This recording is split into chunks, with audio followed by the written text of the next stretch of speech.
Hello, this is Alan Wheeler on the channel where I usually talk about tarot and spirituality.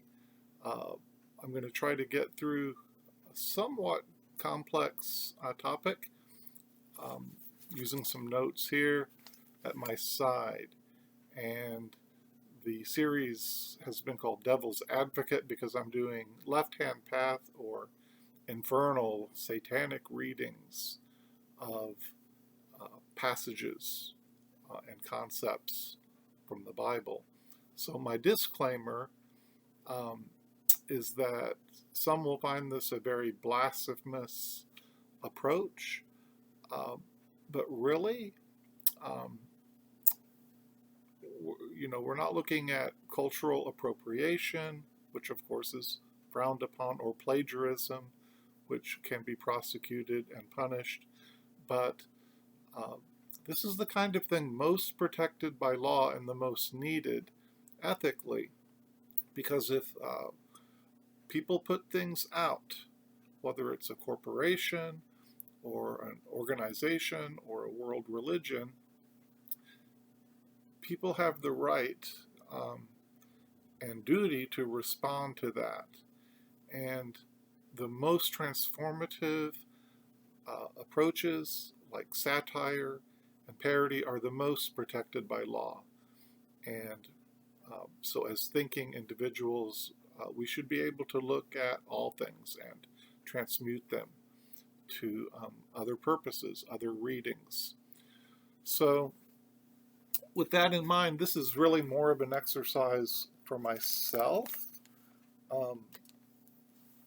as rather than just burning or destroying a Bible in apostasy, I'm actually tearing out some passages. So I'm going to take out the passage from 2 Samuel 7 dealing with King David, and another in 1 Kings chapter 8. I'm ripping right out the big family Bible here, and I want to look at them and give an alternative approach, an alternative reading to these, looking at King David and King Solomon, hopefully with new eyes. Now, one fundamental approach I'm going to symbolize as the waxing full moon and waning moon, the symbol of the triple goddess here, just to remind myself of the phases that meaning goes through, and that significance can change over time. There are phases and developmental spirals that cultures go through, religions, philosophies, and just individual thinking. And so there's shifts that go on, and I'll explain a little more in just a moment. Another thing I want to look at is how, and here I'm going to draw the reverse pentagram.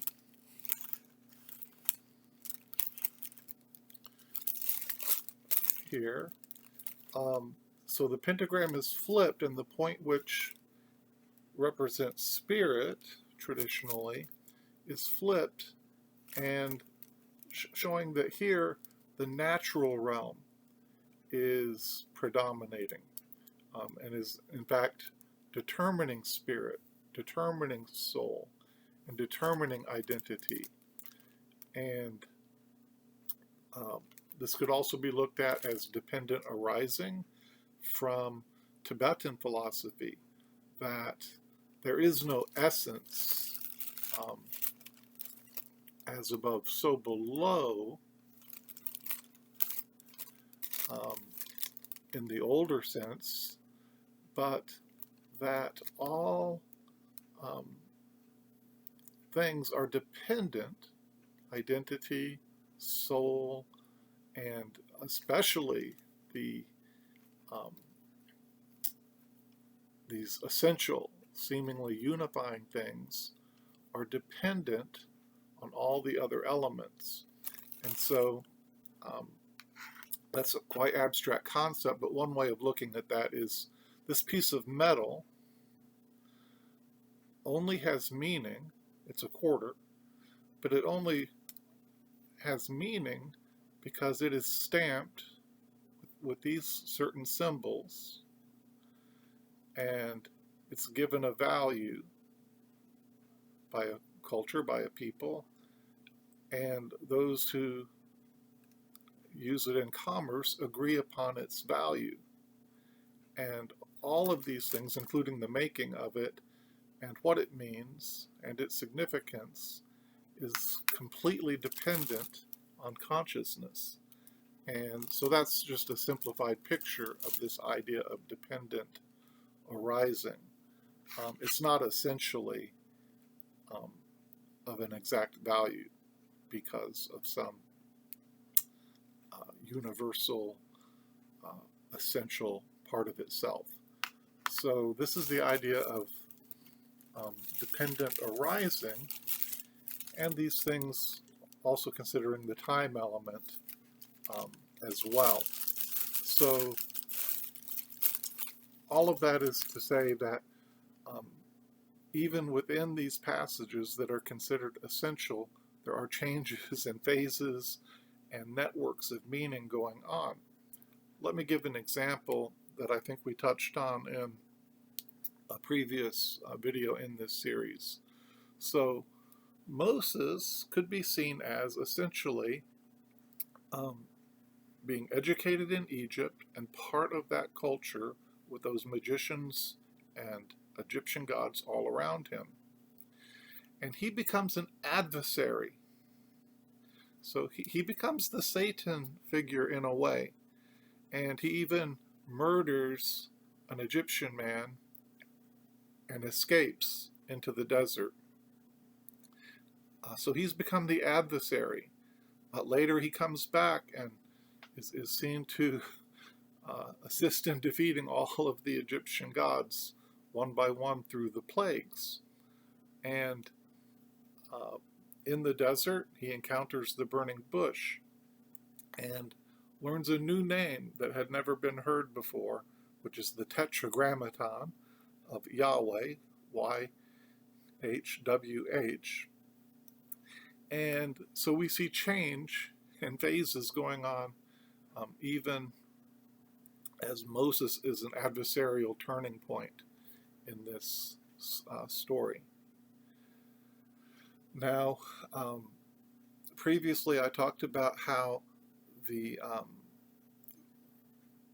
there seem to be stages, and first Yahweh is the most powerful and he defeats all these other gods.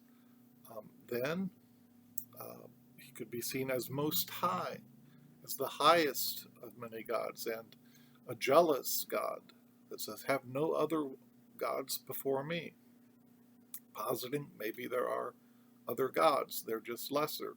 And then developing into this more galvanized idea that there's only one true God, and all the rest are lies and demons and shadows. So the more fundamentalist approach is like this bright circle of focused light, and everything else is darkness outside, outer darkness.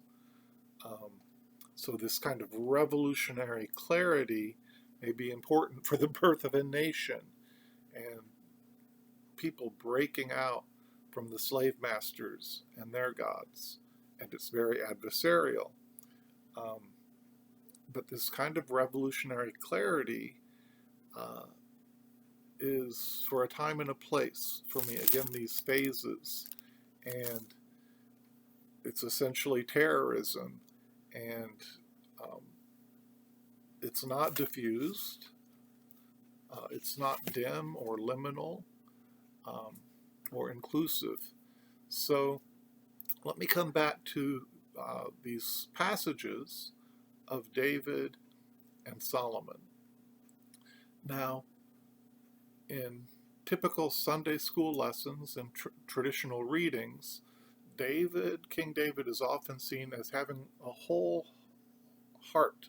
He's the wholehearted devotion to God, and uh, all the other kings, including Solomon, were measured up to his standard of devotion.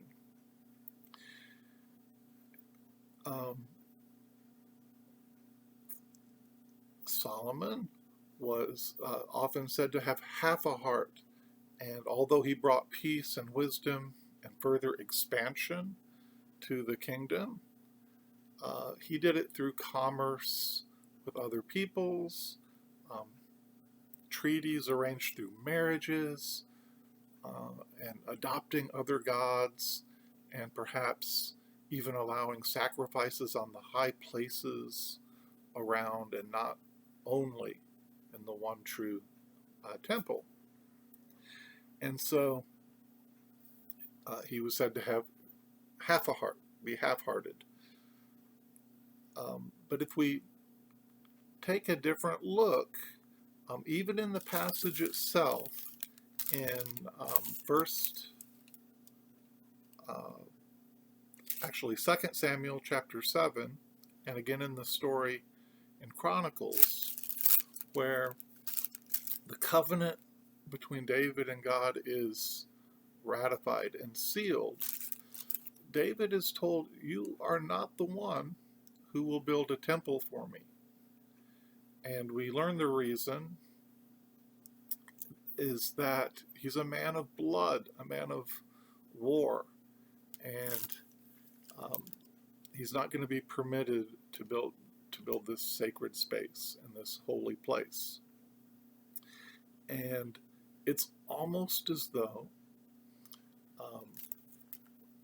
God himself finds fault with this extremism and all of this killing.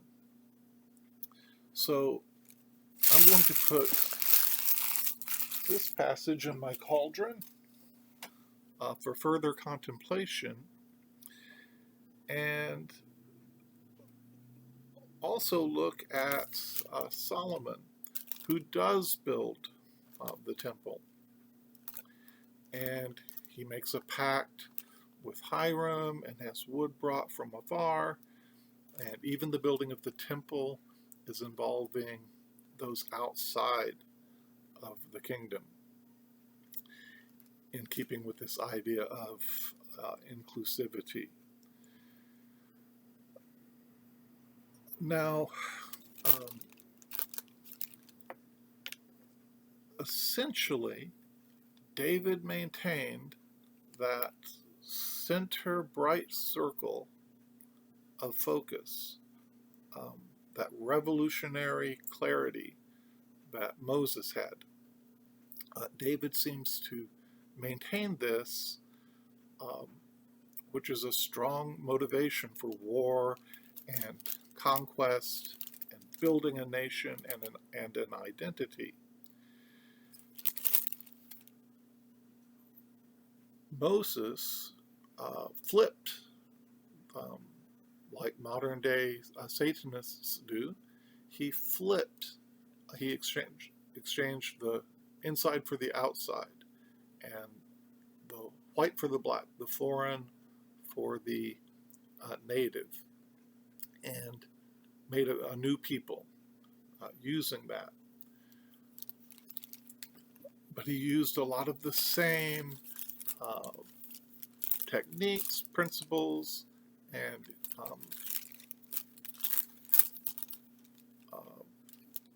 patterns from the cultures right around him and those he grew up with. Solomon, rather than just having a different center and still having the same pattern of concentric circles, he had more of a Venn diagram, to my way of thinking, where he did maintain a heart at center, but he had commerce and peace with others, and married outside of the tribe, outside of the people. And this more diffuse approach, to me, is the more mature, and the just flipping things is just needed for a season, so that as Solomon opens to foreign gods, he's grimoires and creating a magical golem and working with demons are all attributed to Solomon. This kind of expanded spirituality, this peace and coexistence, um, to me is the more mature path, so that progressing from that revolutionary apostasy and breaking free through a stage of transmutation and transformation, and finally to full development where anything can be used and taken captive. And so the center does indeed change from outside, from something written in stone and an exoteric uh, pattern enforced from outside, to an intrinsic motivation, and that flame, that inner flame of the individual, internalizing and making the decision and having that primal creativity, that shamanic genesis from within. Um, that happens, not just revolution after revolution after revolution, changing center to center to center, but drawing in all things and integrating and interacting with all things. To me, that's the more evolved um, approach to the left-hand path. So this has gone a little long and it's quite complex, but I'm going to toss Solomon's building of the temple into the cauldron here for further thought. Thank you so much for watching. Take care and see you in the next video.